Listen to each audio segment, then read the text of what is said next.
예수님께서 꿈꾸셨던 교회는 어떤 공동체였을까? 교회가 세상의 희망이라고 할 때에 우리가 어떤 희망을 말하는 것일까? 라는 질문을 할 때에 1세기, 그것도 바울이 살아서 활동하던 50년대, 60년대의 교회의 모습, 우리가 복원해낼 수 있는 최초의 교회의 모습에 눈길이 가는 것은 당연합니다. 이 부분이 아주 중요한 영역인데 의외로 국내에 소개가 많이 되어 있지 않아서 이 책을 쓰게 되었습니다.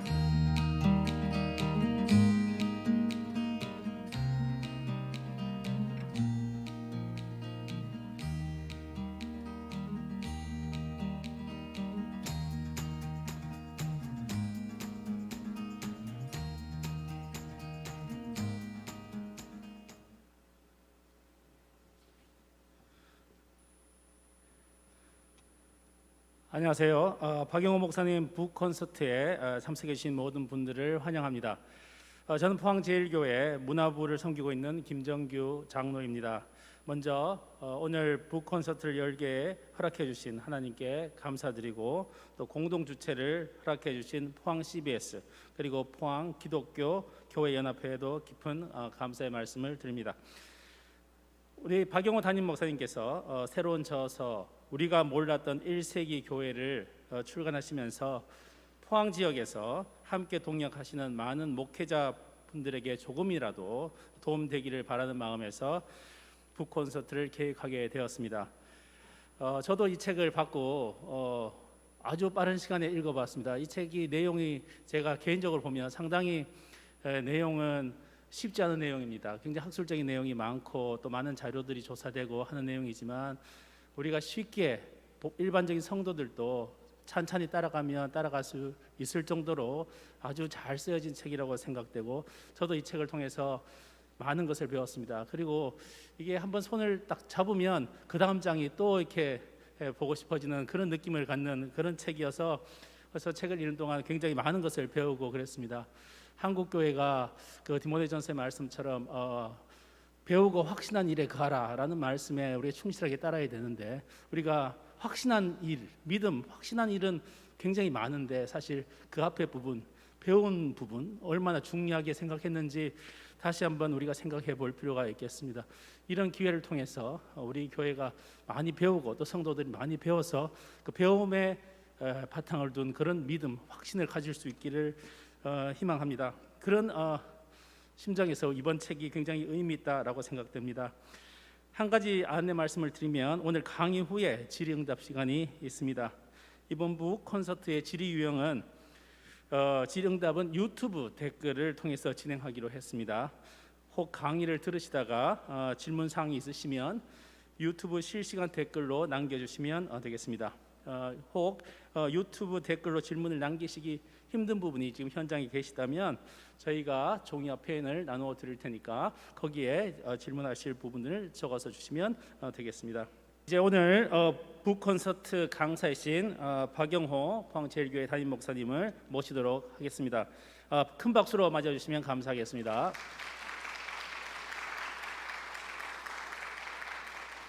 목사님이 우리 북 콘서트를 진행하기 전에 우리 포항제일교회 성도들과 또 당회를 대표해서 본교회 김용문 선임 장로님께서 목사님께 일단 축하의 꽃다발을 먼저 드리고 시작하도록 하겠습니다. 큰 박수 보내주시면 감사하겠습니다.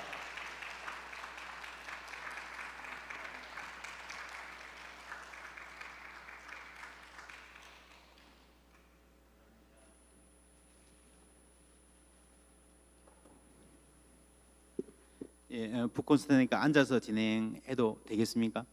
이 큰 예배당을 아주 가득 메운 청중은 아니지만 다 목사님들이시고 우리 또 평신도 귀한 사역자들 리더들이신데, 교회 리더, 지역 사회 다 리더들이신데 함께해서 반갑고요. 옛날 같으면 이렇게 우리가 본당이라고 하는 큰 공간에서 진행하지는 않았겠죠, 그죠? 밑에 우리 예배실에서 진행을 했었고요.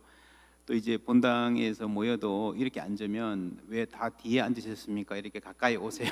꼭 그렇겠는데 요즘은 그런 게 사라졌죠, 그죠? 널찍널찍이 앉는 게 이제 습관이 되고 그래야 돼서 예전에는 강사들도요, 다들 뒤에 앉아 계시면 하기 힘들다 그랬는데 요즘은 그렇지는 않은 것 같아요. 많이 익숙해져서 심지어 비대면으로 예배할 때 이 예배당에서 아무도 없는 자리에서 설교해도 처음에는 그게 그렇게 서글프고 힘들었는데 이제는 또 뭐 그러려니 하고 하게 되는 걸 보니까 사람은 이 적응하는 동물이다 싶은 생각이 들고요.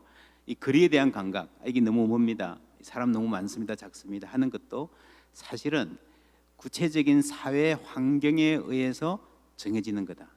그렇죠. 가깝고 멀고가 우리가 1m다 10m 이게 물리적 거리는 있지만 사회적 거리, 당신하고 나하고 거리가 너무 멉니다, 너무 가깝습니다 하는 것도 우리 머릿속의 경험과 그 사회 환경 속에서 정해지는 거다라고 볼 때에 사실은 신학적인 개념이나 신앙 고백도 그렇습니다. 그리스도가 주시다, 퀴리오스다라고 했을 때 그 퀴리오스라는 단어가 당시 사회에서 어떤 의미가 있었는가를 알아야 오늘 우리가 주님이라는 거하고 1세기 로마 사회에서 주님이라는 거하고 다를 수 있기 때문에 그래서 성경을 공부할 때 역사적인 배경이 중요합니다. 이 책의 제목이 우리가 몰랐던 1세기 교회, 뭐 우리가 몰랐던 이렇게 하는 것은 사실은 뭐 출판사가 좀 책 이 상품으로서의 책에 맞춘 제목일 수도 있고요. 1세기 교회라는 말을 주로 쓰는 것은 우리가 초대교회라는 말을 많이 쓰는데 초대교회가 뭐가 초대교회인지, 언제까지가 초대교회인지, 초기 교회, 초대교회, the early church, the earliest church라고 썼는데요. 넓게는 AD 3세기, 4세기 초까지 어거스틴 이전, 그러니까 콘스탄틴이 기독교를 공인하기, 용납하기 이전까지를 초기 교회라고 하기도 합니다. 그러니까 초기 교회라는 게 범위가 넓어요. 우리가 신혼부부 이럴 때 몇 년까지 신혼부부입니까? 그죠? 이게 학문적으로는 쉽지 않은 문제입니다. 그래서 요즘 1세기 교회라는 말을 많이 쓰는 거는 그 중에서도 가장 처음, 우리 종교개혁 때도 근원으로 돌아가자 그런데 초대교회로 돌아가자는 거잖아요, 그죠? 그 초대교회. 그리고 제가 쓴 이 책의 핵심은 뭐 2세기, 3세기 자료도 좀 다루고 있습니다만은 1세기 중에서도 50년대, 60년대, 여러분 아시죠? 복음서가 예수님을 다루고 있기는 합니다만은 사실은 마가는 바울의 제자였고, 그렇죠. 다 후대 사람, 후대예요. 그래서 기독교에 대한 가장 초기의 문서가 바울입니다. 우리가 구성해낼 수 있는 가장 오래된 the oldest 교회의 그 층위가 바울이기 때문에 바울 중심의 가장 오래된 50년대, 60년대의 이스라엘뿐 아니라 당시 로마를 비롯한 에베소, 고린도 이런 지중해 연안의 도시들에 흩어져 살던 그리스도인들, 영어 제목이 The First Christians in their Social World, 그들의 사회적 세계 속에서 처음 그리스도인들의 삶을 우리가 들여다보는, 그 사람이 어떻게 사는지 알아야 그 사람이 하는 말도 이런 말이겠구니, 그죠?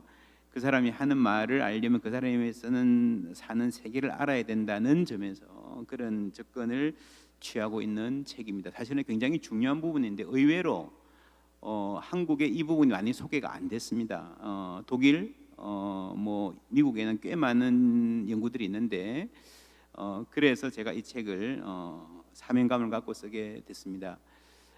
성경의 신앙을 배우기 위해서는 우리 성경을, 기독교는 우리가 성경 말씀 중심의 종교거든요, 그죠? 근데 세 가지를 알아야 됩니다. 물론 신학이 중요하고요. 근데 그 신학적인 아이디어나 말들도 역사 속에서 나온 말입니다. 여러분 사실은 불교 혹은 다른 종교, 부처님 말씀은요, 그 말씀이 인도에서 했던 뭐 한국에서 했던, 티벳에서 했던 큰 차이가 없습니다. 그죠? 뭐 무슨 뭐 물은 물이고 뭐 이런 이야기들, 그죠? 역사하고 큰 관계가 없습니다. 근데 기독교는요, 출발부터 역사적인 종교입니다.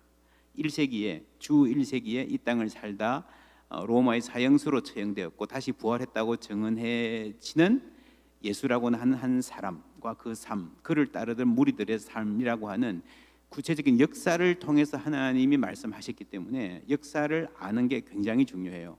그리고 문학이라는 것은요, 문서, 리터처라고도 할 수 있는데 아마 목사님들 많으시니까 설교할 때 이게 뭐 교차대구다. 이게가 이제 한 문단이다. 그죠? 이 사람이 쓰는 글로 썼기 때문에 사람들이 글을 쓸 때 쓰는 그 방식이 있습니다. 오늘날 사람들이 쓰는 방식이 있고 조선시대 사람들이 쓰는 방식이 있고 2000년 전 사람들이 쓰는 방식이기 때문에 예를 들면 바울의 글들은 대부분 다 편지잖아요. 편지. 당시에 사람들이 어떻게 편지를 썼는가, 어떻게 강조를 했는가 하는 걸 알아야 바울의 강조점이 여기에 있구나라는 걸 우리가 알 수 있죠. 그래서 요 세 가지를 함께 봐야 되는데 역사라고 하는 부분이 굉장히 중요하다. 신학도 물론 중요하고요. 문서적 접근도 중요합니다. 근데 우리가 1세기, 21세기 사람이 1세기 문서를 읽고 1세기로 갈 때에 주의할 점 4가지 정도를 제가 서론했었는데 첫 번째는 현대 상황과 동일시하는 겁니다. 예를 들면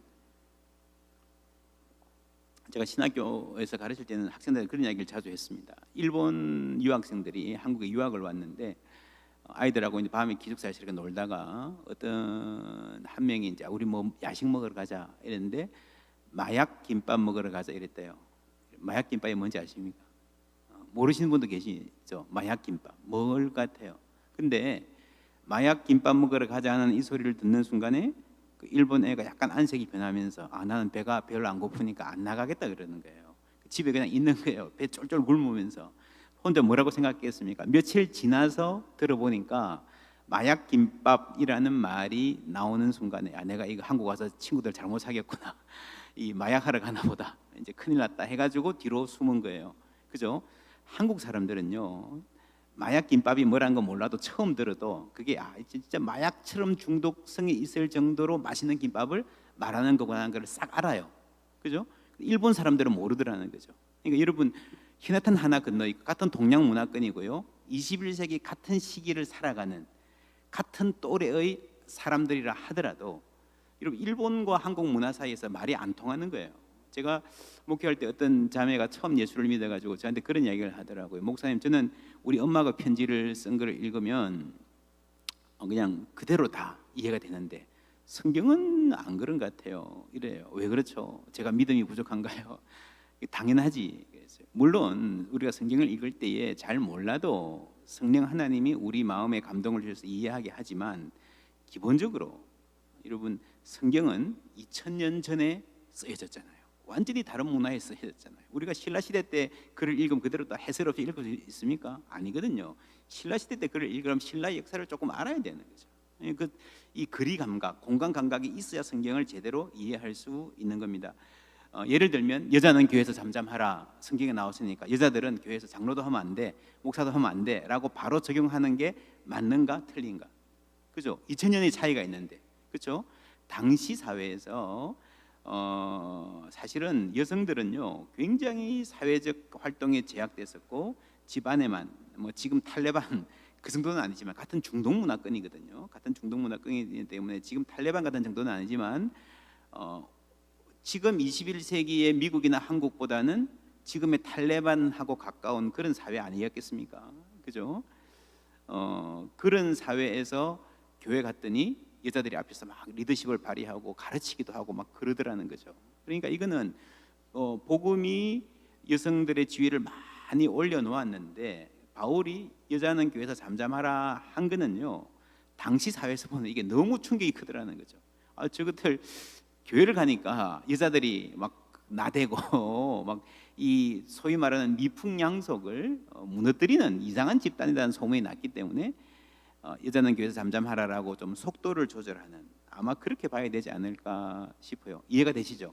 그러니까 이 시대의 차이라는 걸 우리가 센스해야 된다는 거고요. 그리고 관념에 갇힌 역사라는 말이 있는데 사람들이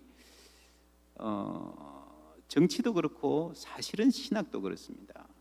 신학적인 많은 논쟁이 이게 옳다 저게 옳다 그 초기 콘스탄틴 시대 때 뭐 기독론 가지고 아주 많이 논쟁을 했었는데 그 뒤에 정치적인 암투가 있습니다. 그죠? 초대의 교회도 고린도전서 1장에 나는 바울에게, 나는 아볼로에게, 나는 베드로에게, 나는 그리스도에게 속했다 하는 것을 많은 학자들이 이게 신학적인 차이로 바울을 따른 사람은 어떤 신학을 가졌고 베드로를 따른 사람은 좀 더 유대주의적인 신학을 가지지 않았을까, 이런 논의들이 굉장히 많은데 신학 공부하신 분들은 그런 주석들 많이 보셨을 거예요. 그런데 그게 별로 근거가 없습니다. 근거가 거의 없어요. 사실은 그 갈등들은요, 사회적인 갈등이에요. 어떤 가족이 가족 단위로 세례를 받았거든요. 당시에 주로 어떤 가족이 바울에게 세례를 받았으니까 우리는 바울, 어떤 가족이 베드로에게 세례를 받았으니까 우리는 베드로. 그리고 그 사이에 누가 더 힘이 세고, 어떤 사람들은 부자고 가난한 사람이고, 그런 사회적인 갈등들이, 신학적 갈등이 없었다는 게 아니고요. 그 신학적 갈등도 사회적인 어떤 그런 요소하고 밀접하게 얽혀 있었다는 거죠. 그래서 여러분, 예를 들면 그런 이 사회사적 연구가 필요한 이유가 그런 거 있을 수 있습니다. 예를 들면 80년대, 90년대에 한국의 강남을 중심으로 대형 교회들이 많이 성장을 했습니다. 이 교회가 어떻게 성장을 할 수 있었는가? 우리가 순수히 신앙적인 영적인 관점으로 설명할 수 있습니다. 그죠? 열심히 기도하고 전도하고 말씀이 좋았고, 그죠? 사람들이 아주 한 마음 돼서 섬겼다라고 신앙적인 관점에서 설명할 수도 있지만, 다른 면, 당시에 강남에 인구가 집중했고 경제가 발전했고 교육을 받은 엘리트들이 많이 나왔고 그들의 문화적인 욕구가 이런 것이 있었다. 그런 사회적인 상황하고 맞아떨어졌기 때문에 강남의 대형 교회들이 성장했다 하는 설명도 가능하죠. 이거는요, 하나는 맞고 하나는 틀리고가 아니라 둘 다 필요한 설명인 거예요. 하나의 대상을 이쪽에서 신학적인 영적인 관점에서 보는 거하고 이쪽에서 사회적인 관점에서 보는 게 둘 다 필요하고, 사실은 이 둘을 같이 볼 수 있는 것을 입체적으로 본다라고 말할 수 있겠죠. 그러니까 사회적으로 잘 접근하면 신학적인 은수를 보다 더 깊이 제대로 잘 이해할 수 있다. 역사와 신학이 함께 가는. 그래서 언제나 기독교 신학은 그렇습니다. 좋은 신학은 언제나 좋은 역사를 기반으로 합니다. 성경뿐 아니라 칼빈을 이해할 때에 칼빈의 시대를 이해 못하면요, 칼빈의 말이 그냥 너무너무 추상적으로 들릴 수밖에 없는 거예요. 좋은 신학은 언제나 좋은 역사를 기반으로 한다라고 하는 거예요. 그리고 세 번째는, 그럼 역사가 뭔가? 우리가 역사 그러면 늘 떠오르는 게 이제 태정태세 문단세 그러잖아요. 왕이 어떻게 바뀌었는가 하는 것들 중심으로 우리가 보고, 여러분 사극을 보아도요, 압도적으로 많이 나오는 게 임금, 태자, 후궁, 뭐 대감님들. 근데 그분들의 사극만 우리가 주로 대부분 보고 있는데 전체 인구로 생각하면요, 그 몇 퍼센트 될까요? 얼마 안 됩니다. 사극에, 궁중 사극에 나오는 사람들은, 그죠? 그런데 그 나머지 90몇 퍼센트 사람들의 삶은 어땠을까라고 했을 때에 실제로 우리 기독교와 성경을 이해하는데 어느 쪽이 더 중요할까? 우리가 예를 들면 신구약 중간사를 가르쳐도요, 뭐 알렉산더, 클레오파트라 이런 이야기 정치사 하다가 끝나요. 근데 그게 실제로 그때 산 사람들의 실제적인 삶하고 얼마나 관련이 있었을까라고 하는 것은 조금 퀘스천입니다.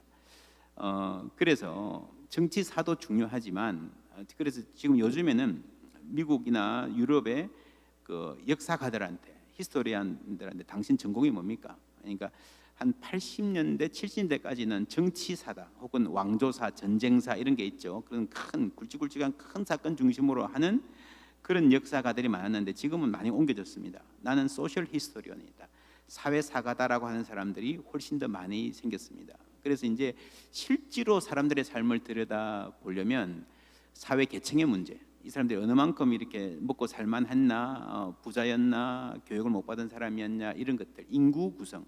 예수님 당시가 로마 사회 초기 BC 1세기, AD 1세기에는요, 당시 로마 제국에 굉장히 많은 인구 이동이 일어나는 때입니다. 이민자들이 많았다는 거죠. 대도시가 탄생하고요.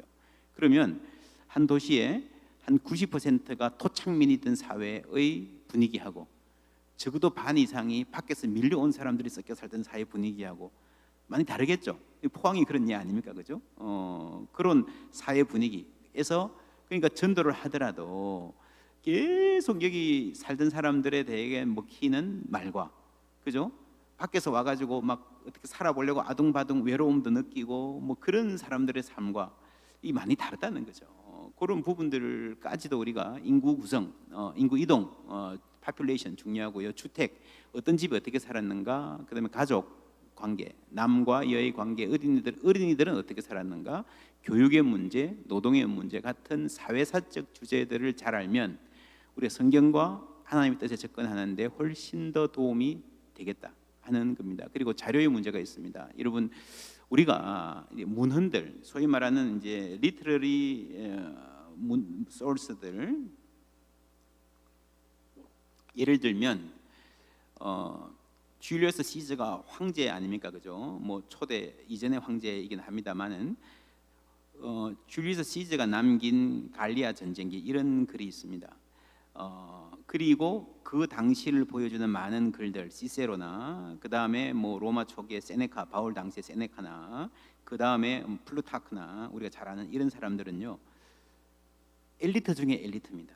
그러니까 당시 사회 인구 중에서 글을 읽을 줄 알던 사람이 어느 정도 됐는가, 아마 대략 한 10% 미만일 겁니다. 그리고 그 중에서도 글을 읽는 거하고 책을 쓰는 건 다르잖아요. 요즘 말 이 퍼블리시 개념의 출판 개념의 책을 쓰는 사람들은요 3% 아마 상위 1% 이내거나 그 상위 1% 이내의 도움을 받아서 후원을 받아서 쓰는 글이에요. 그러니까 이분들이 쓰는 글, 알렉산더가 누구 뭐 이런 이분들이 쓴 글을 가지고 그 사회 100% 전체의 사정을 재구성하기가 쉽지 않다. 예를 들면 고린도전서 11장에 나오는 성찬을 연구할 때 거기서 막 어떤 사람은 배부르고 취하고 어떤 사람은 배고프고 같잖아요, 그죠? 요걸 연구할 때 플리니라는 사람, 이 원로원 계급에 속하는 최상층 1%에 속하는 사람이 자기가 어디 가서 초대받아서 했던 경험들을 썼던 글을 갖고 이거를 읽으면 물론 같은 시대니까 도움은 되겠죠. 그러나 차이가 나는 부분이 많다는 겁니다. 제가 이제 박사학위 논문에서 주장한 게 주로 그런 것들이고요. 그래서 다큐멘터리라는 말이 있습니다. 다큐멘터리라는 말은 역사학에서 다큐멘터리라 그러면 우리가 뭐라죠? 기록 영화 다큐멘터리라 그러지 않습니까?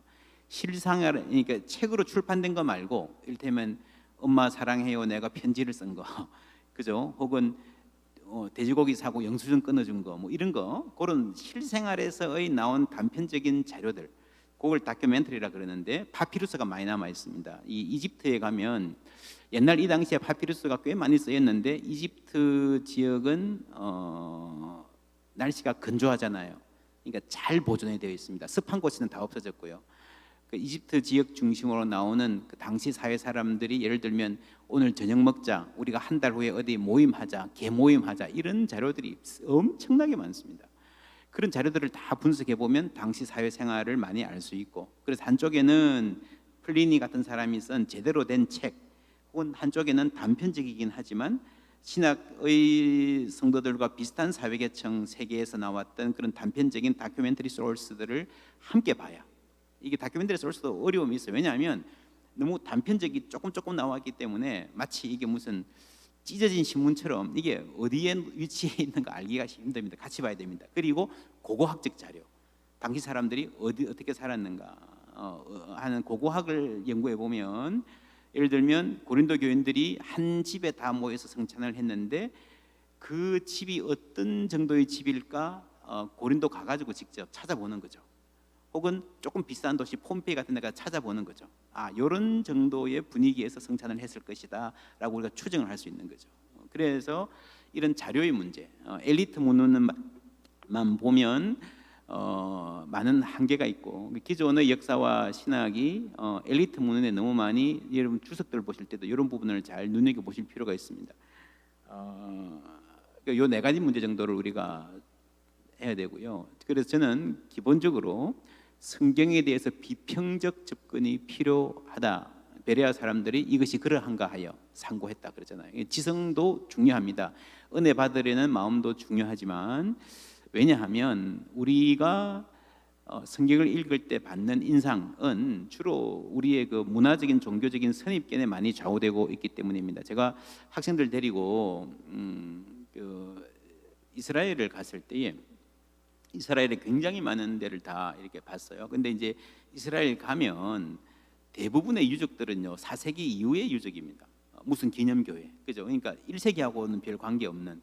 구약 이야기도 중간에 하고 그렇게 합니다만 그런 것들 우리가 잘 여기 이제 1세기 건지 4세기 건지 잘 봐야 되고 하는데 학생들한테 한 2주 다니면서 어디가 가장 인상적이었느냐 물어보니까요. 놀랍게도 룻이 아마도 저 길에서 넘어서 베들레헴으로 왔을 것이다 라고 추정되는 그 골짜기가 가장 인상적이었대요.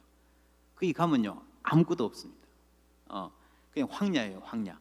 그 황야에 민둥산 붉은 산을 이렇게 넘어서 아마 이쪽으로 베들레헴으로 왔을 것이다 라고 이야기하는 게 왜 충격적인가 하면요, 우리가 알게 모르게 룻과 나오미 오르바가 헤어지는 장면을 생각하면요, 머릿속에 무슨 생각합니까?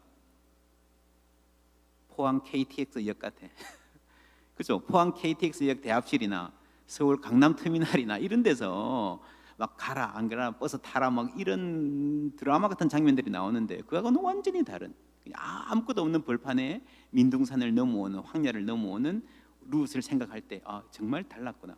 우리의 세계와 그들의 세계가 얼마나 많이 다르다라고 하는 것들에 대한 그 감각을 익히는 것만으로 이게 성지에 가서 제대로 투어하는 것은 꽤 유익이 있습니다.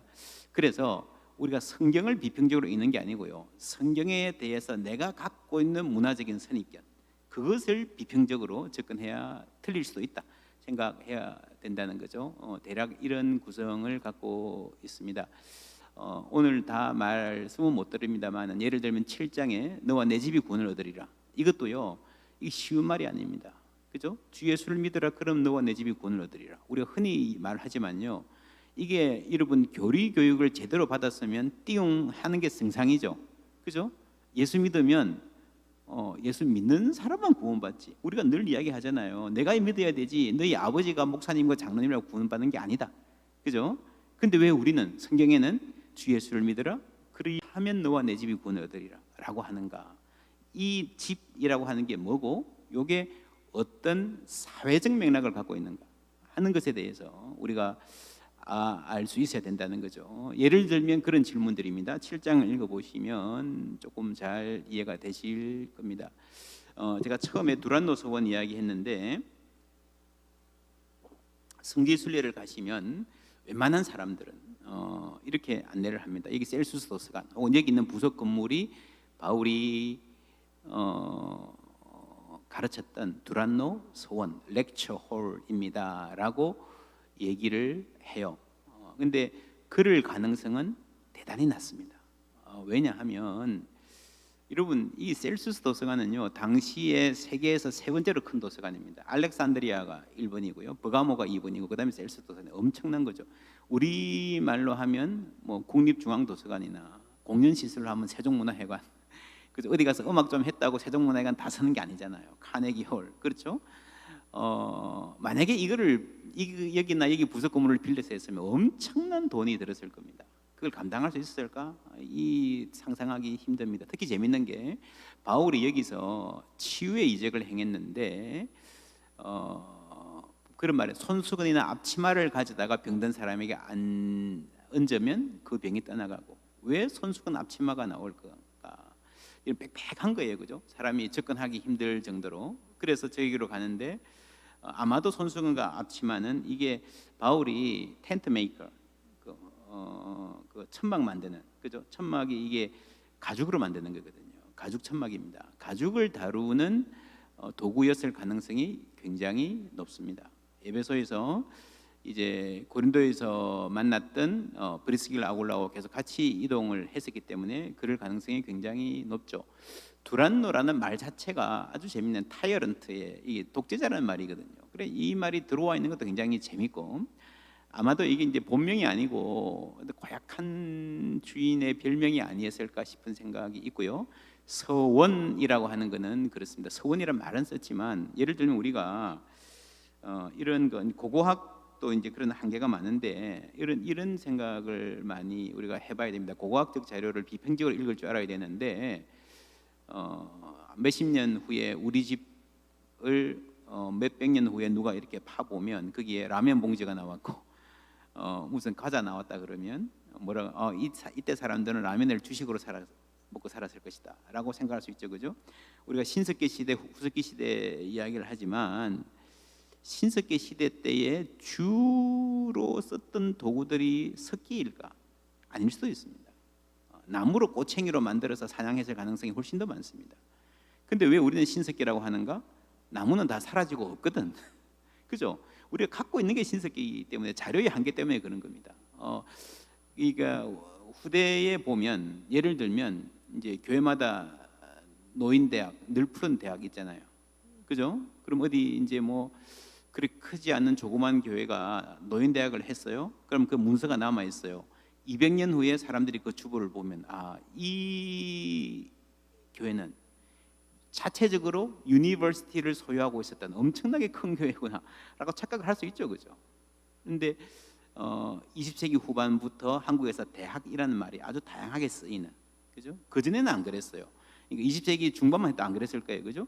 그런 시대에 따라서 어떻게 쓰이는가? 서원도 마찬가지예요. 이게 노인대학 비슷한 그런 개념일 수 있습니다. 스콜레라고 하는 말인데, 그래서 특별히 이제 로마, 제가 이제 어제 우리 이번 주에 서울에 있는 한 교회하고 우리 교회 교육자들하고 고린도전서 공부를 시작했는데, 당시 1세기는요 그 모방 붐, 지방에 있는 도시들이 로마를 모방하고 사회의 하층들이 상층 문화를 모방하는 게 엄청난 붐이 있었던 그런 시기였습니다. 그런 걸 볼 때에 두란노 서원 이란 이름을 붙여서 공장에서 열심히 하나님 말씀 듣는 그런 장면을 상상해 볼 수 있습니다. 그리고요, 제가 잘못 눌렀네요. 이 책의 출발점으로 중요한 부분이 예수 운동은 가난한 이들의 운동이었다, 다양한 계층이 섞인 운동이었다 하는 질문입니다. 전통적으로 2000년 동안 기독교는 빈민, 무산자, 교육받지 못하는 사람들의 집단이었다라고 하는 견해가 지배적이었습니다.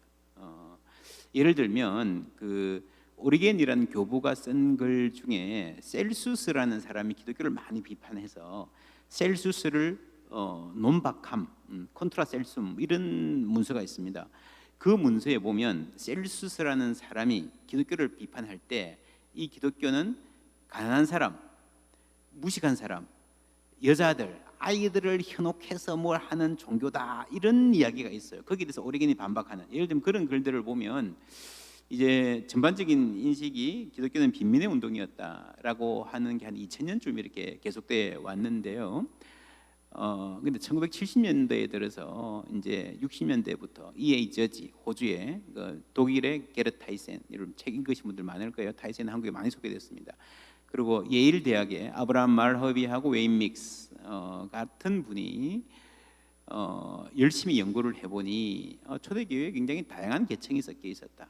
주 연구는 이제 요 책 1세기 기독교학 도시문화 올해 번역돼 나온 책인데 80년대 초반에 나온 책입니다. 웨인 믹스 교수님, 제 스승이시고 예일 대학에서 가르치시는 분인데 이 책에 보면 이제 어떤 식이 나오는가 하면요, 바울 서신과 사도행전에 나오는 이름들을 하나하나 다 분석합니다. 루디아 자도장사, 그죠? 가이오, 뭐 에라스도, 이 성의 재무관인 에라스도, 이런 사람들, 스테바나 이런 사람들을 쭉 일일이 다 분석을 프로소포그라피라 그러는데, 이게 이제 뭐 같은가 하면요, 요즘 이제 우리가 그 말을 잘 알죠. 프로파일링. 사람들 명단을 보고 한 사람 한 사람을, 이 사람이 얼마만큼 돈이 있었고 부자고 교육을 받았을까, 이런 아주 세부적인 분석을 하죠.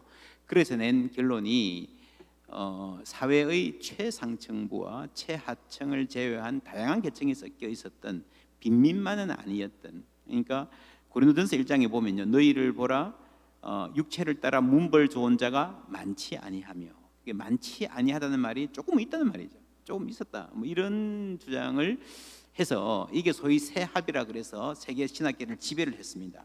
지배를 했는데 1998년에 나온 논문 하나가 아니다라고 나왔어요. 그래서 로마 제국, 이제 요 사이에 무슨 일이 있었는가 하면은 70년대부터 요 80년대 90년대 사이에 로마 제국 전체 경제사, 로마 제국 성경 연구하는 분들 아니고 포함해서 로마 제국 전체 경제의 역사에 대한 연구가 비약적으로 발전했습니다.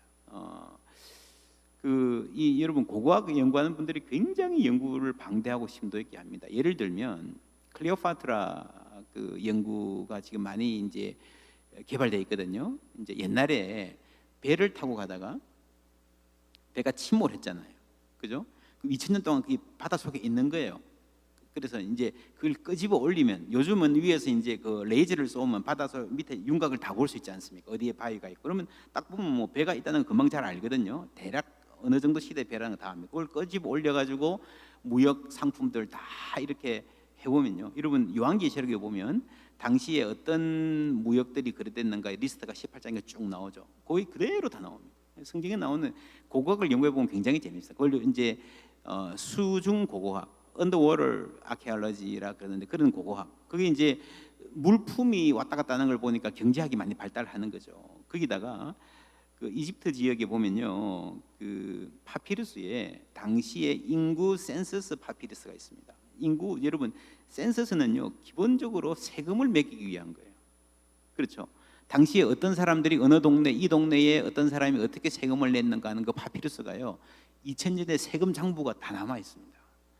그거를 전부 컴퓨터에 다 넣어가지고 디지털로 분석을 하니까 지금은 당시 로마 사회의 종교적, 경제적 형편에 대한 연구가 아주 많이 발달되어 있습니다. 그리고 또 이제 뭐가 있는가 하면 현대과학의 발달로 어떤 지역의 무덤을 분석해 보면 이게 이제 언제 돌아가셨다, 그죠? 그럼 예를 들어서 AD 1세기에 돌아가신 분들, BC 1세기에 돌아가신 분들 이렇게 시대별로 보면요, 그 사람들이 어떤 인종을 가지고 있다. 2000년대 뼈를 분석하면 DNA가 다 나오잖아요. 그러니까 이게 어느 지역에서 온 이민자들이 하는까지도 쫙 다 나옵니다. 그러니까 이 사이에 이제 로마의 경제에 대한 연구가 많이 발달을 했기 때문에 그거를 이제 받아서 이제 성사하게 적응하면서 이제 전쟁이 벌어진 거죠. 이때부터 소위 세합의와 아니다. 로마 제국 전체 99%가 가난한 사람들이었기 때문에 교회도 가난한 사람들 중심이었다는 이 논쟁이 막 굉장히 큰 논쟁이 붙었습니다. 그러는 가운데에 그냥 부자냐 빈자냐 양자택일을 할 필요가 있냐, 우리가 좀 더 구체적으로 분석해 보자. 그런 자료들이 많이 생겼으니까 했던 사람이 프리젠이라는 학자가요. 제가 계속 잘못 누르네요. 예. 프리젠이라는 학자가 이렇게 이제 최상류층 3% 요거는 제국 조금 이따 이야기할게요. 예를 들면 이런 프리젠이라는 사람이 당시 인구의 경제를 이렇게 분석을 했고요. 그 롱겐네크라는 사람은 조금 다르게 비슷한 구조로 다르게 분석했습니다. 비교해 보면 이코노믹 스케일 경제적 수준 1은 뭔가 하면 제국의 엘리트입니다. 이를테면 제국 로마 제국 전체의 원로원 혹은 기사계급 정도이고요. 그 밑에 이제 속주의 엘리트들이라는 게 있죠. 그러니까 여러분 당시에 로마 제국의 위세는 굉장했기 때문에 예를 들면 이런 거라고 보시면 됩니다. 요즘에 미국의 장성 원스타, 투스타가 이제 어디 조그만 나라 가면 대통령보다 대통령 책상 위에 군합발 탁 올릴 수 있는 그런 지위잖아요, 그죠? 당시에 그랬습니다. 실제로 빌라도 같은 사람은 그렇게 고위 장교가 아니에요. 우리나라 말로 아마 뭐 원스타나 대령이나 그 사이 되는 그냥 고조 고른 가문 출신의 중급에서 하여튼 뭐 그런 장성이라 그러면 약간 하위 장성 정도밖에 안 되는 사람인데 저기 가면 왕하고 맞먹잖아요. 유대에 가면 그런 시기였습니다. 그런 사람들 하고 한 도시의 엘리트들 정도를 다 이렇게 다 치면 3% 정도 됩니다. 이 사람들. 그리고 이제 그 다음에 이제 ES5가 생계 유지선을 겨우 유지하는 수준. ES4는 약간 웃도는 수준이라고 볼 수 있죠. 생계 유지선을 겨우 유지하는 수준은요, 예수님 비유에 한밤중에 찾아온 친구의 비유 아시죠? 나는 밥 먹고 누웠는데 친구가 오면 줄 게 없는 거야. 그 옆에 가면 누가 있는가 하면 ES4가 있어요. 그래도 한두 명은 먹일 수 있는 정도 수준의 사람 정도. 그래서 이 두 학자가 약간 숫자는 다릅니다만은 이제 롱앤네크는 그 다음에 좀 더 시간이 지나서 해서 이 로마 경제학이 좀 더 자료들이 많이 나와서 이제 이게 소위 말하는 이제 중산층이라고 할 수 있을까 하는 논쟁이 고대 세계에도 많습니다. 고대 세계에 소위 말하는 미들 클래스가 있었는가 없었는가 학자들 사이에 치열한 논쟁인데 약간 롱네크는 그쪽으로 가고요. 어쨌거나 기독교인의 대다수는 ES5 밑으로 5번 밑으로였고 아마도 소수의 ES4 정도가 있었을 것이다 라고 하는 게 대체적인 흐름이에요. 이거 지금 숫자는 로마 제국 전체 인구요. 그러니까 로마 제국 전체의 3%에 해당하는 사람이 교회, 고린도 교회나 에베소 교회, 빌립보 교회에 있었을 것 같지는 않다라고 하는 거죠. 그러니까 대부분이 ES5 밑으로고 ES4가 조금 있었을 수도 있다라고 하는데 그래서 왔다 갔다 하는데요. 이제 요 다음에는 제 입장입니다. 제 논문이 Paul's Ecclesia as a Civic Assembly 독일에서 출판됐고요. 번역해서 에클레시아 한국에서도 출판됐습니다. 근데 여기서 제가 주장한 내용이 ES4에 해당하는 사람이 있었을 수도 있고 없을 수도 있는데 모든 교회가 다 똑같이 그런 사람이 있었을 것이다 없었을 것이다 말할 수 있을까? 교회마다 차이가 있지 않을까?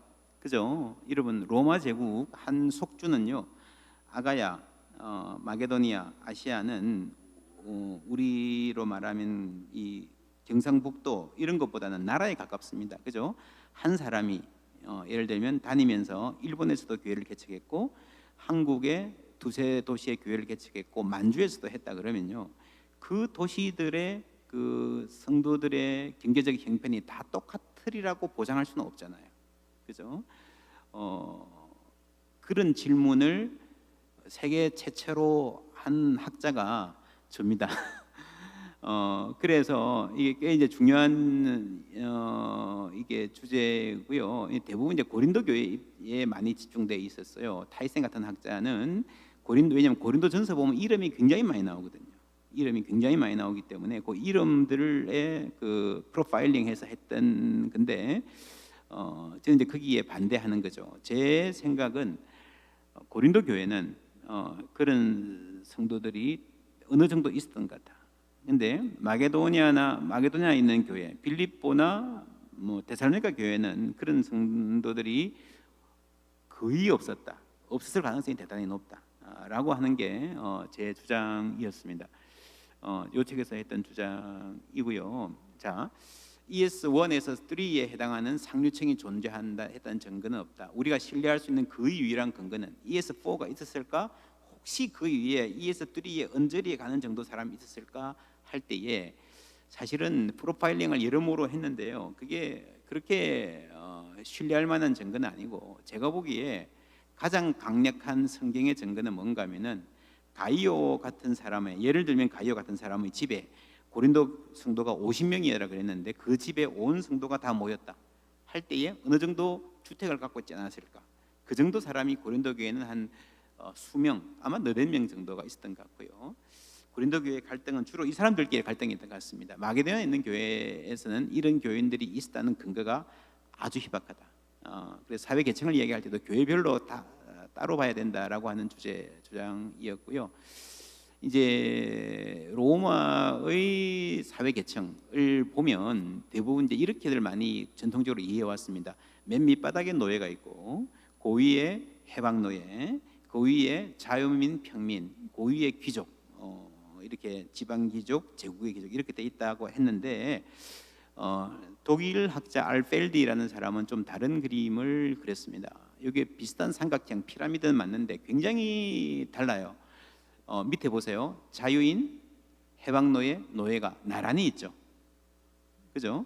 그래서 이 그림을 보시면요, 어떤 노예는요, 이게 노예 중에서도 위로 쭉 올라간 사람이 있을 거고, 자유민 중에서도 이 밑에 내려가 있는 사람이 있다는 거죠. 그러니까 로마 사회의 노예다 그러면요, 우리가 아까 제가 처음에 룻기 이야기했듯이 로마 사회의 노예 그러면 19세기 미국의 목화 농장에서 발에 쇠고랑을 차고 채찍 맞아가면서 일하던 노예라고 생각하는데 그렇지 않습니다. 굉장히 다릅니다. 로마의 노예는 굉장히 다릅니다. 자유민 중에서도 노예보다 못한 사람들이 분명히 있었습니다. 예를 들면 탕자가 집을 나갔잖아요. 그죠? 탕자의 비유. 그러면 자기 마음대로 돌아다니면서 돼지 지엽 열매를 먹고 싶어도 먹을 수 없는 그 상황에 있는 이 탕자는 자유민이에요. 자유민. 그죠? 누구를 부러워합니까? 아버지 집에 있는 품꾼. 품꾼은 비정규직이에요. 그죠? 그보다 좀 더 위에 있는 형편이 괜찮은 사람이 좀 제대로 된 유복한 집 같으면 품꾼보다 노예가 정규직으로 더 위에 있을 수 있습니다. 예수님이 말씀하신 그 포도원 품꾼의 비유, 그날 이제 하루 일당 받아 사는 사람들의 세계를 그대로 말씀하시는데요. 오전 9시에 온 사람, 오후 1시에 온 사람, 오후 5시에 온 사람, 그죠? 그 사람들은 주인이 나오면 그 주인에게 의해서 픽업되려고 그냥 얼마나 잘 보이려고 그랬습니까? 못 보이면 나는 자유민. 그 사람들 자유민들이에요. 자유민들. 마음대로 그냥 일하기 싫으면 일 안 해도 되는 사람들이에요. 근데 하루 일 안 하면 굶어 죽는 사람들입니다. 근데 그 비유에서는 주인이 직접 나와서 사람을 픽업하지만 실제 상황에서는요, 이게 되게 큰 집이라 그러면 주인이 안 나옵니다. 누가 나오겠습니까? 오이코노모스, 청지기, 그죠?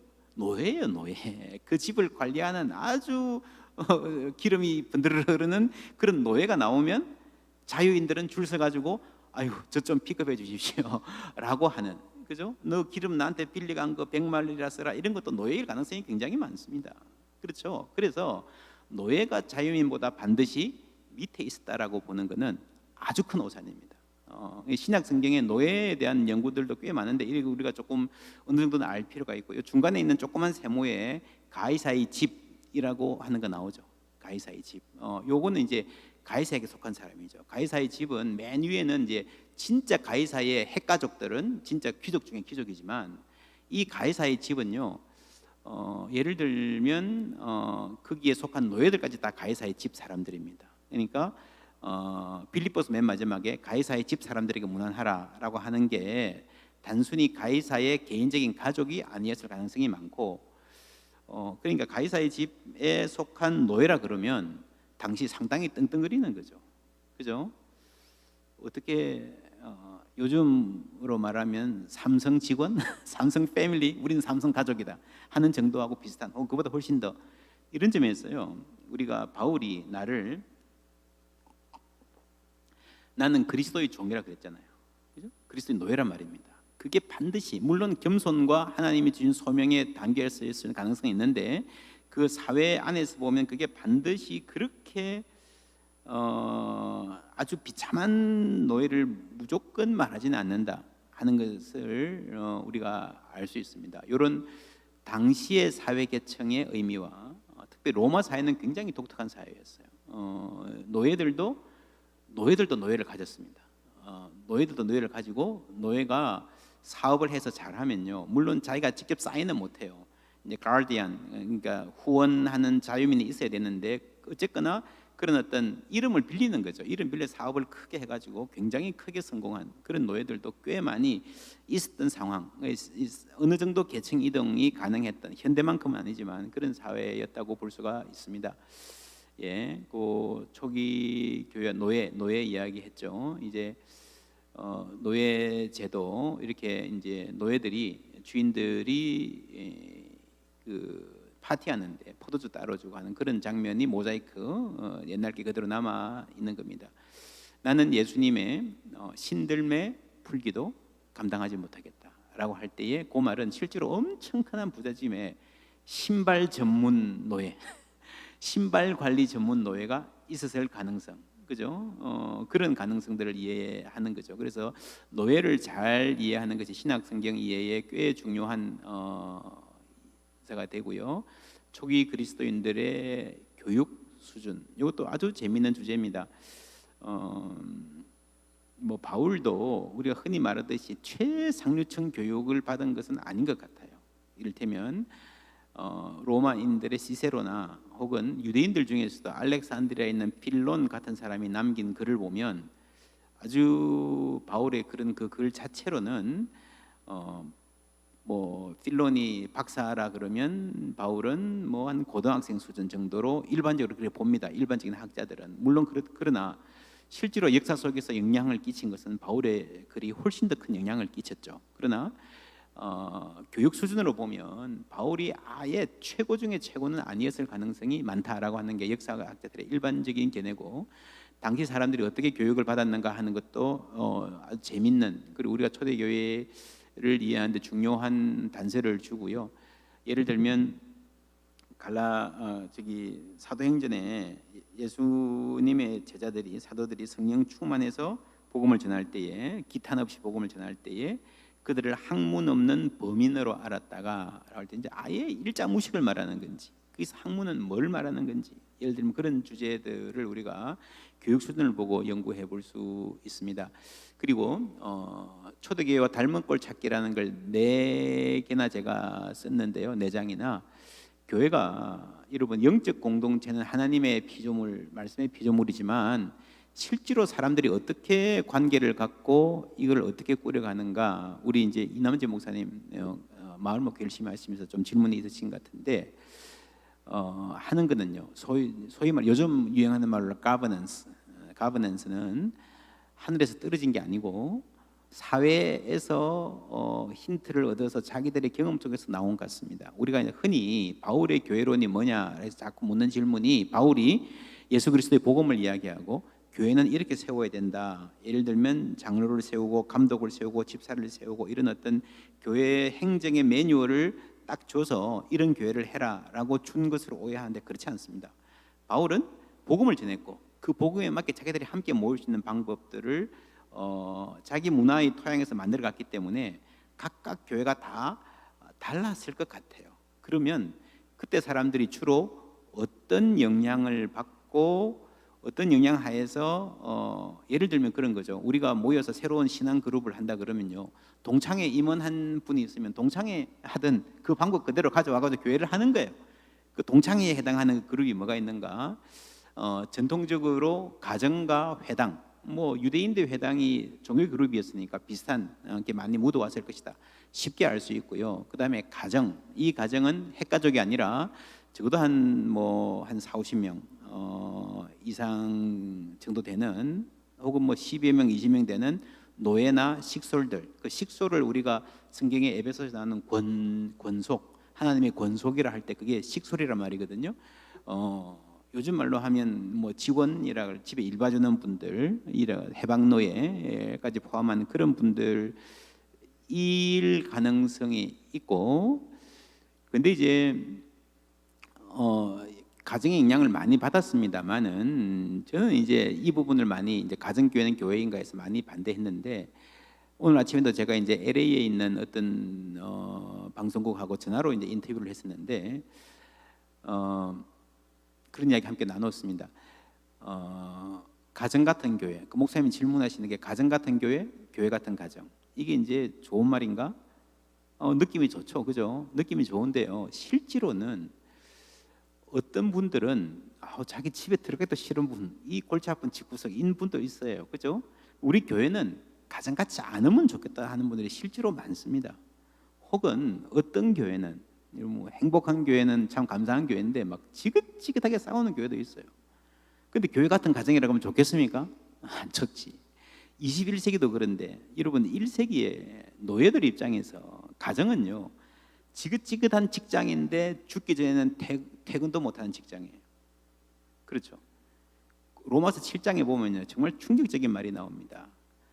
여자가 한번 결혼을 했으면 그 남편이 죽기 전까지는 그 남편 밑에 있을 수밖에 없다는 말 나오잖아요. 그죠? 죽어야 딴 데 시집 간다. 이거는 정말 지긋지긋한 가정을 이미 상정을 하는 거예요. 그죠?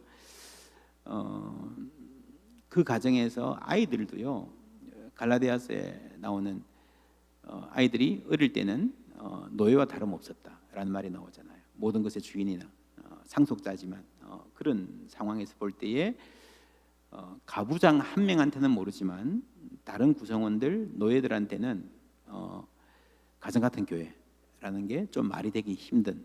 그래서 바울도요, 성찬을 이야기할 때에 너희가 먹고 마실 집이 없느냐, 어찌하여 하나님의 교회를 업신여기고 빈궁한 자들을 부끄럽게 만드냐라고 할 때에 그 에클레시아하고 먹고 마실 집이 없느냐, 가정하고는요 이 완전히 분리해서, 그러니까 교회는 가정 같으면 안 된다. 가정에서는 힘 있는 사람이 마음대로 하는 거 뭐 어쩔 수 없을지 모르지만 교회는 철저히 그렇게 하면 안 된다라고 하는 생각을 가졌던 거예요. 그게 에클레시아인 겁니다. 그러니까 바울은 가정교회라는 말을 반대했을 거라고 저는 확신합니다. 그리고 또 하나 이제 하는 게 자발적 조합. 미국 가면 이제 도시마다 한인들이 세탁소 협회를 많이 합니다. 그 세탁소 협회가 꽤 잘 되거든요. 예를 들면 그런 거, 유대인들이 어디에 이민을 왔는데 그들이 모여가지고 어떤 일을 같이 하는 거죠. 혹은 이민이 아니라 하더라도 피장이 시몬의 집에, 그죠? 그런 어떤 그들의 조합, 예를 들면 그런 것들, 이 그대로 가정이 기독교의 모태가 되었던 예는 많이 있습니다. 예를 들면 고넬료 같은 사람이 같이 이렇게 예수를 믿을 때에 진짜 너와 내 집이 구원을 얻는 거죠. 고넬료라는 가부장이 우리 예수 믿겠습니다 하면 그 집 아이들까지 쫙 다 이제 그날 세례를 다 받는 거예요. 온 가족이, 그죠? 통째로. 지금도 여러분 그 저기 아마존이나 중국 같은데 여러분 그 전도를 가면, 선교를 가면 막 200명 동시에 세례 주는 경우도 있어요. 거기는 막 은혜 받고, 물론 사람들이 은혜를 받아야 되지만 추장이 우리 세례 받습니다 하면 그냥 통째로 가는, 그죠? 근데 가정이 통째로 예수를 믿은 경우도 있지만 조합 하나가 가정 비슷하게 살면서 통째로 예수를 믿었을 가능성도 없지는 않습니다. 저는 가능성이 높지 않은데 데살로니가 교회가 그렇게 출발했다라고 하는 학자도 있습니다. 그리고 재미있는 게 철학 학파예요. 철학 학파가 왜 재미있는가 하면은 여러분 당시 종교는요 우리가 지금 말하는 컨버전, 회심, 개종이 거의 없었습니다. 왜냐하면 예수를 믿어도요 신을 하나 더 추가하면 되는 거죠. 그죠?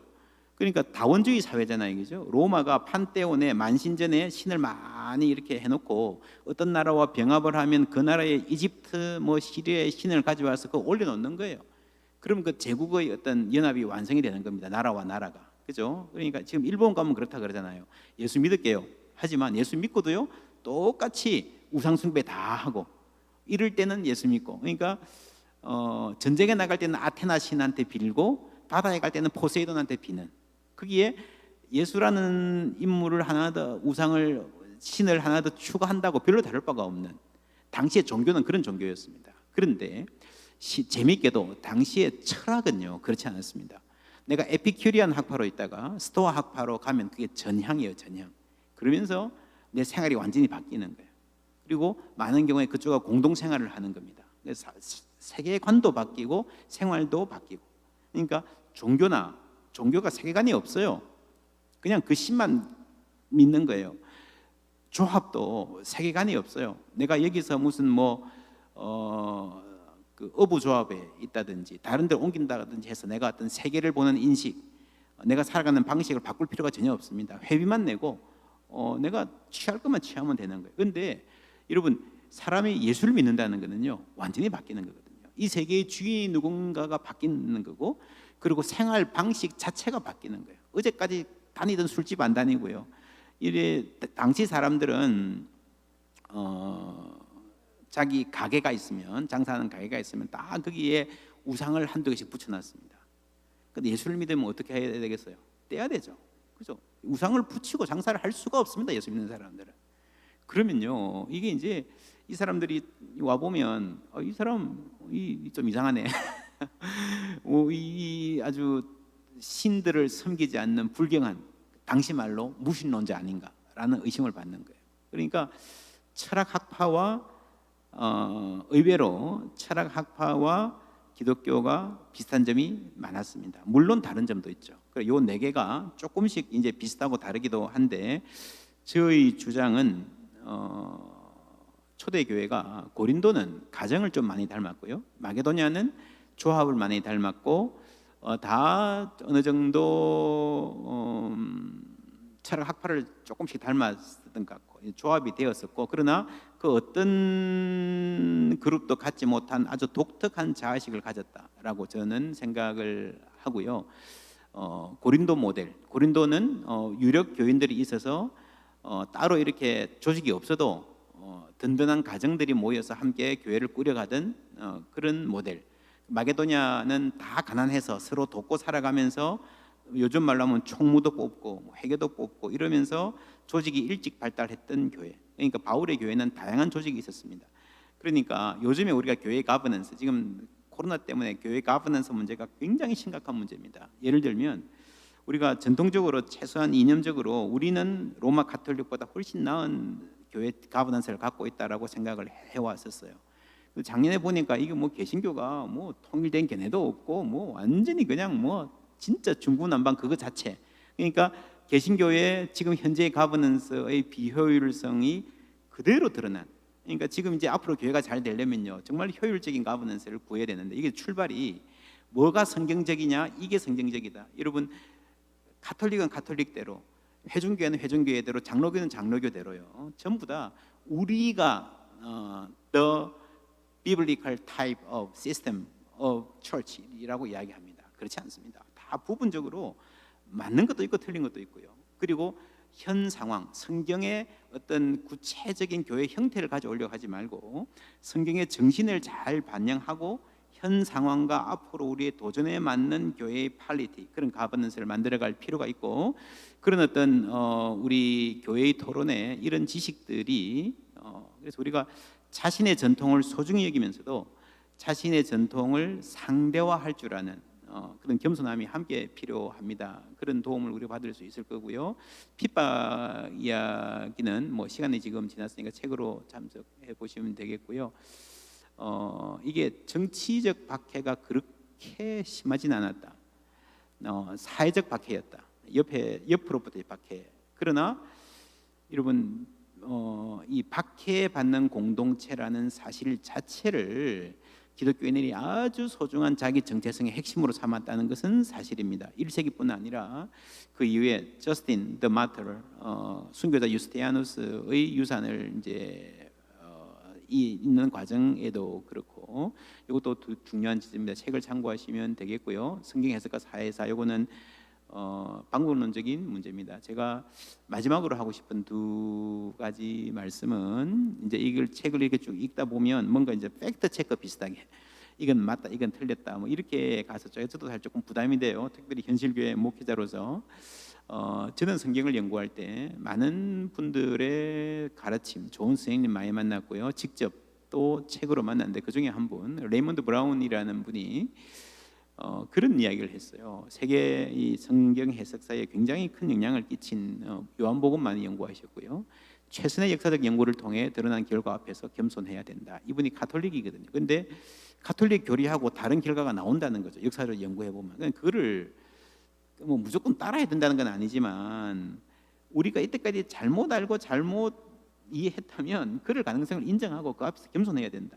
이분의 리더십 하에서 지금 가톨릭은요 굉장히 많이 유연해졌습니다.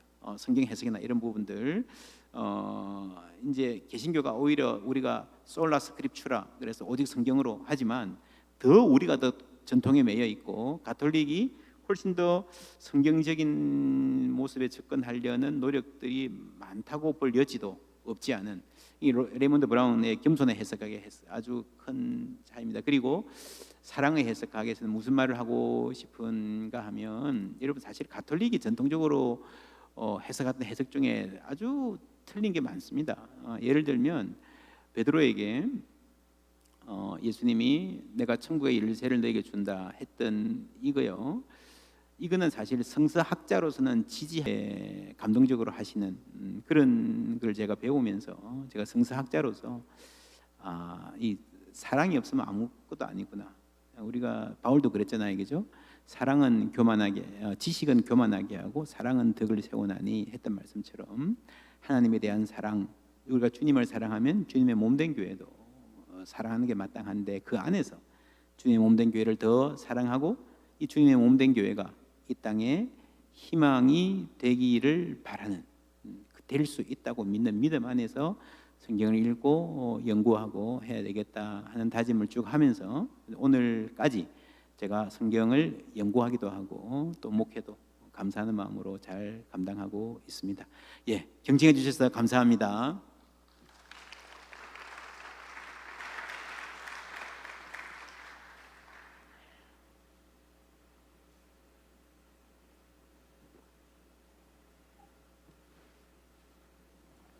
네, 유익한 강의 감사드립니다. 지금은 이제 질의응답 시간을 갖도록 하겠습니다. 저희가 현장에서 질의응답을 받을 수 있고요. 유튜브 댓글로는 현재 질문이 올라오지 않아서 먼저 질문지를 하나 드리고 이 질문에 대해서 답하는 기간 동안 지금이라도 질문을 주실 수 있고 혹시나 쓰는 것보다 마이크가 필요하다 하시면 손을 들어서 펴주시면 저희가 마이크를 가져다 드리도록 하겠습니다. 관심 분야는 마을 속에서의 교회 신앙입니다. 질문이 많으면 양해를 바랍니다. 우리 이남재 목사님 간단하게 이거 읽어주셔도 좋을 것 같아요.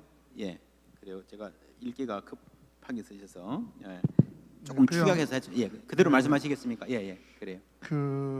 예, 제가 목사님 책을 한 3분의 1쯤 이렇게 보고 예. 나머지는 대충 예. 이렇게 보고 오늘 북코선서 한다 그래서 질문할 수 있는 기회다 싶어서 예, 말씀을 드리는 건데 목사님 책 중에 이제 3세기까지 그 현대와 같은 교회당 건물은 없었다는 부분을 제가 봤어요. 이제 그런다고 하면 지금 그 목사님이 아까 논지 가운데 가정교회 부분이 있어가지고 조금 제가 잘 이해를 못한 부분도 있습니다만은 오히려 지금 한국 사회가 교회가 사회에서 인정받지 못하는 그런 면들이 많이 회자되고 있는 때에 또 아까 전에 이 목사님이 그 조사한 데이터 가운데 교인을 구성하는 사회 계층을 제가 보면서 그 데이터가 오늘날 우리 교세와도 비슷하다. 왜냐하면 60명 이하의 교회가 우리 교단의 60% 예. 가까이 되는 그런 상황이나 예, 아까 사회 계층이 참여도랑 비슷한데 그럴 경우에 좀 아까 거버넌스 개념도 말씀하셨지만 오히려 소규모의 교회가 목회자가 대량 생산되어서 임지가 잘 구해지는 시대에 가능할 수 있는 아까 교회 거버넌스 혹은 교회 행정에 관한 또 성서적 신학적 근거가 논의되거나 또 목사님 같은 분을 통해서 좀 마련돼야 되지 않겠는가. 왜냐하면 작은 규모의 목회자들이 가정에서라도 교회를 할 수 있으려 그러면 그분들에 대한 교회 행정은 좀 신학자들이나 또 큰 교회 분들이 자리를 마련해 줘야 될 상황이 아닌가 하는 것 때문에 질문을 예, 던졌고요. 맞습니다. 예, 예, 두 번째 질문은 예, 아까 목사님께서 교회가 당시 사회적인 어떤 조합 운동이나 철학자나 이런 닮은 꼴을 말씀하셨잖아요. 해당까지. 그럼 오늘날 교회 사명 가운데 섬김의 사명은 대한민국 복지가 대부분 많이 하고 있는 예. 이제 이런 상황에서 또 혹은 학교 교육이 지향하는 바의 교육의 목적 이런 부분들이 철학자들이 인간의 가치를 높이기 위한 노력한 것이 교회가 적용한 부분이 있다라는 식으로 제가 목사님 책을 읽었어요. 예, 예. 그렇다고 하면 우리나라의 복지제도나 혹은 교육제도와 교회가 가지고 있는 목사님 아까 마지막에 말씀하신 하나님의 의도, 선한 사람으로 존재케 하시는 이 의도와 공통분모가 우리나라 정치제도의 민주주의나 혹은 복지제도나 교육제도 속에 교회가 같이 가야 될 공통분모가 있다라고 볼 때 이걸 좀 더 어떻게 구체적으로 목회 현장에서 적용할 수 있는 것에 대한 신학적 성서적 근거가 마련될 수 있을까요? 이런 질문이 제가 가지고 있는 질문의 의도입니다. 예, 거기까지 할까요? 예, 감사합니다. 첫 번째 가정교회는요, 제가 가정교회로 사역을 하자라고 하는 의견에 반대하는 건 아니고, 책에도 썼습니다. 가정교회는 20세기, 21세기 교회가 갖는 아주 좋은 사역의 한 형태일 수 있으나, 근데 이제 혹 가정교회 하는 분들 중에 이렇게 이야기해요. 이것이 신약의 교회 형태이기 때문에 이걸 해야 된다. 하나님의 뜻이다. 근데 저는 구체적인 형태를 갖고 하나님의 뜻이라고 말하는 것은 옳지 않다. 성경에 보면 아주 다양하게, 다양한 시대를 거치면서 다양한 상황에서 다양한 형태, 정치 형태의 교회들이 있었고, 그게 다 그리스도의 정신을 담는 한에서는 성경적이라 할 수 있기 때문에 many biblical types of church가 있는 거죠. 그래서 가정교회 충분히 우리가 이렇게 발전시킬 수 있고, 그런데 이제 하나 문제는 코로나 때문에 가정에서 예배 드릴 수밖에 없고, 그것 때문에 교회 전체적으로 보면 어떻게 보면 교회라고 하는 공적 신앙, 공적 공간에 나와서 할 수 있는 교회의 신앙의 표현이 분명히 있거든요. 그런 부분이 약해질 어려움도 있습니다. 그리고 우리가 성경적으로 말하면 성경에 나오는 그거는 가정교회가 아니고 주택교회죠. 주택이라는 공간에서 모이는. 근데 이 홈처치, 하우스처치 뭐 이런 것도요 굉장히 이게 많습니다. 이게 분기가 이를테면 사랑방이나 구역하듯이 과정에 모이는 경우도 있고요. 아예 그냥 모교회 없이 너댓 명 모여서 그냥 자기들끼리 하는 그런 가정교회도 있고요. 한 달에 한 번씩만 다 모이고 매주는 그냥 가정으로 모이는 교회, 그게 본래 초대교회 상황이었다 하는 교회도 있기 때문에 그런 스펙트럼이 다양하고 양쪽 다 위험이 있어요. 너무 공적인 부분에만 해서 친밀감이 없는 것도 위험이 있고, 교회 그냥 완전히 다, 저도 많은 가정교회 그렇게 그냥 자기들끼리 모이는 교회를 많이 아는데, 이게 뭐 스타디 모임처럼 되거나 나중에는 그냥 이렇게 흩어져 버려, 그냥 그 안에서 몰고 돌아버리는 그러니까 여러분, 교회가요, 저는 이제 로마 가톨릭 교회도 요즘에 최근에 들어서 작년부터 들은 생각이 이게 1000년, 1500년을 지속하고 있잖아요. 여러분, 세계의 어떤 기업, 어떤 정부, 어떤 나라도 1500년을 이어가는 조직이 없습니다. 그렇죠? 그래서 이게 굉장히 답답해 보이는데, 교회가 갖는 이 소위 듀러빌리티, 내구성, 이거는요 굉장한 겁니다. 역사 속에서 굉장히 예외적인, 이거를 제도 교회가 답답한 면이 있다고 해서 제도 교회 전체를 거부하는 흐름은 좋지 않고, 그것과 그 흐름과 함께 이제 가정교회의 좋은 방향을 잘 모색해야 되고, 그래서 저는 이제 지금은요 다양성이 중요해요. 복음은 핵심이지만 목회를 하고 교회를 실제로 꾸려나가는 데 있어서는 다양한 제도교회도 앞으로 계속 있어야 잘 돼야 되고, 가정교회도 충분히 같이 이렇게 우리가 격려하면서 같이 서로 이렇게 호흡하면서 같이 가야 된다라고 생각을 합니다. 국가의 복지 정책, 이거는 뭐 말이 나온 김에 말씀드리면 제 책하고 직접적인 관련은 조금 멉니다만은, 지금 이제 전국에 아주 큰 교회들이 뭐 학교도 세우고 병원도 세우고 복지재단도 많이 만들었는데, 그래서 잘 그거 자체로는 잘 하고 있는데, 제가 이제 만나서 이야기해 본 분들은 그 교회들이 지금은 아주 이렇게 딜레마에 빠졌습니다. 왜냐하면 돈을 많이 투자해 가지고 큰 복지재단을 하는데, 이게 이제 성도들이 느끼기에는 헌금만 가지 우리 교회가 섬긴다는 느낌이, 온도가 안 전해져 오는 거예요. 섬기는 기쁨이 잘 목회적으로 없는 거예요. 거기다가 또 한쪽에서는 지금 뭐 학교든 교회든 복지재단이든 정부에서 너무 잘해주니까 교회에서는 아무리 헌금을 넣어도 이게 비슷하게도 못 가는 잖아요, 그죠? 그래서 저희 교회는 이제 사회의 전체적인 방향을 1차적으로 연결해 주는 겁니다. 이제 어려움이 있으면 이분들 상담을 해서 어떤 사회복지단체나 밖에 도움이 있는가 연결해 주는 걸 중요한 사역으로 하고요. 그래도 세상이 못하는 부분들이 있습니다, 그죠? 또 기동성 있게 소규모라 할지라도 정말 사회의 그늘에 돼 있는, 정부는 딱 일률적으로 해야 되기 때문에 한계가 많기 때문에 기동성 있고 과감하게 소규모라 할지라도 꼭 필요한 곳에 사역을 도움을 주고, 그리고 우리가 실제로 몸으로 섬기면서 성도들이 기쁨과 보람을 느끼면서 하나님 나라를 정언해가는 그런 모델이 필요하지 않은가 싶고요. 철학이 당시에 사회에 굉장히 중요한 대중문화 수준이었기 때문에 중요했고요. 그래서 어떤 철학적인 이성적인 논전의 관점에서 당시의 지성인들을 교회가 설득을 했기 때문에, 그러니까 기독교가 말하는 이 세계관이 사회의 세계관보다 훨씬 더 이렇게 탁월했기 때문에 기독교가 로마 제국의 주류가 될 수 있었던 발판으로 나갔다. 굉장히 중요한 지적인 부분에서의 양성이 필요한 거죠. 그래서 교인들이 우리 아까 김정규 장로님도 말씀했습니다만 잘 배우고 자기가 믿는 신앙에 대해서 지적으로도 어느 정도의 확신과 이렇게 자기 정합성을 가질 수 있게 노력하는 것도 중요하고요. 더 중요한 것 하나는 지금은 이제 대중문화가 중요하죠. 제 개인적인 생각은 대중문화가 중요하잖아요. 그죠? 그 앤디 크라우치라는 분이 문화 신학을 많이 했는데 문화 전쟁의 시대입니다.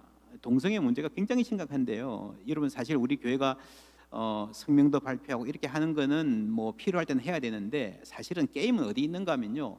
문화의 장에서 게임이 있어요. 김수현 같은 그 연세도 많은 그런 분이 드라마 극작가가 막 동성애를 자꾸 안방으로 가져오잖아요. 그죠? 그러니까 그걸 보고 자라면요. 처음에는 이게 야 이래도 나중에는 끌려가는 거예요. 이게 지금은 문화 전쟁의 시대고 문화적으로 기독교적 가치를 어떻게 잘 우리가 잘 세워서 설득력 있게 세상을 전해야 되고 그래서 그 소위 중간에 있는 아예 저쪽에 있는 사람도 아니고 아예 뭐 하늘이 더 죽나도 교회 나올 사람도 아니고 중간에 있는 왔다 갔다 하면서 이게 옳은가 저게 옳은가 하는 사람들을 이렇게 우리가 설득해낼 수 있는 지적인 도덕적인 특별히 문화적인 그 매력 문화적인 설득력을 교회가 갖추는 게 굉장히 중요하다고 저는 생각을 합니다. 저기 질문보다 인사말을 나누고 싶습니다. 우리 빈내리 교회 신수일 목사님, 박영호 목사님 선물로 주신 책을 다 읽었습니다. 신약 성서 이해의 새로운 지평을 열어주는 귀한 작품입니다. 목사님 책을 읽으며 역시 사회사적 연구가 필요함을 실감했습니다. 우리 신수일 목사님도 그 역사학 박사신데 예, 감사합니다. 1차 자료의 중요성 예, 감사합니다. 예, 또 다른 질문 있으십니까? 셋. 총 4개의 질문이 지금 들어왔는데요. 예. 지금 목사님 시간 관계상 한 예, 2개 정도로 간단하게 제가 보고 예. 제가 보고 할게요. 읽을 수 있으면 예, 간단하게 보고 질문이라도 소개.